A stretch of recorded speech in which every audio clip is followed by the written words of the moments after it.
toutes et à tous, tarte aux pêches à la crème maison. Vous allez voir, c'est un délice. Regardez comme elle est belle. Ça donne vraiment envie d'en manger, c'est moi qui vous le dis. Allez, on offre les ingrédients, on se retrouve tout de suite après.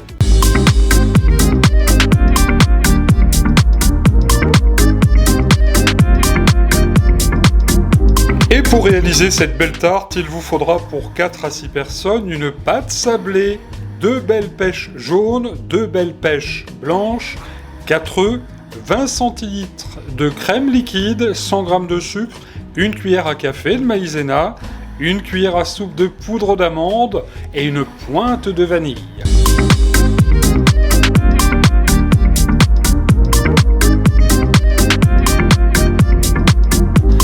Passons en cuisine, si vous le voulez bien à présent, et dans cette terrine, je viens de mettre les œufs, 4 œufs entiers.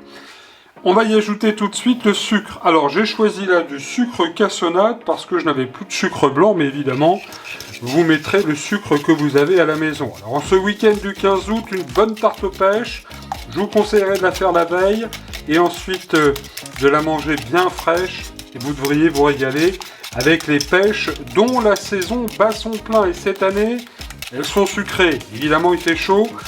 Alors les fruits sont un peu plus rares, un peu plus sucrés, mais franchement, ça vaut le coup de faire une bonne tarte à la façon de la mère Mitraille, qui est actuellement en Guadeloupe, partie en vacances pour à peu près 8 mois.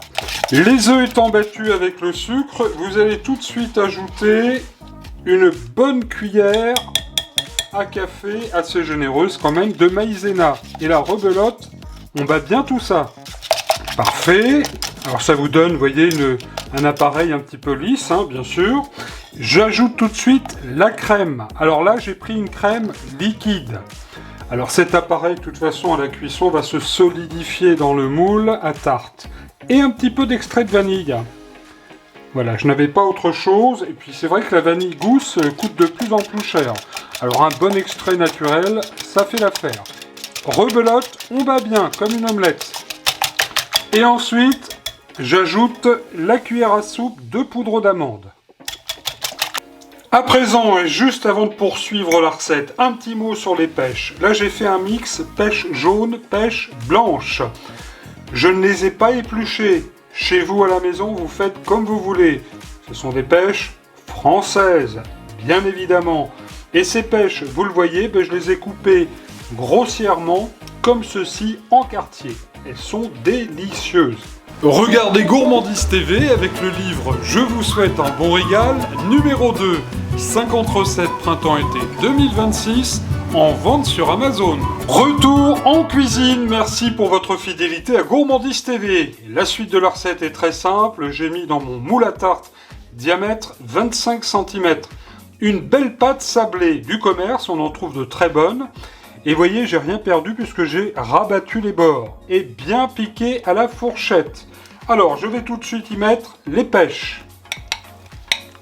Et vous allez vous arranger, bien évidemment, pour bien les répartir comme ça à la fourchette. Après, rien de compliqué, on va verser notre mélange sur les pêches. Voilà qui est parfait. Alors suivant la grandeur de votre moule, vous aurez peut-être plus ou moins d'appareil. Mais là c'est parfait, hein, pas plus haut que le bord. Direction le four maintenant. Pour cuire tout ça, ça va bien cuire gentiment à 180 degrés, 40-45 minutes. On surveille car c'est suivant votre four. Votre four. Ah, que c'est drôle. Allez, hop là. Oh là là là là. Chaud devant. Comme on dit au restaurant, qu'est-ce que ça sent bon. Contrôle de la cuisson tout de suite. Le couteau ressort net, c'est cuit. Mon conseil, surtout attendre qu'elle refroidisse bien avant de la démouler. Il ne reste plus qu'à vous souhaiter un bon régal, un excellent week-end du 15 août sur Gourmandise TV. Et puis entre nous, faut avoir la pêche, hein.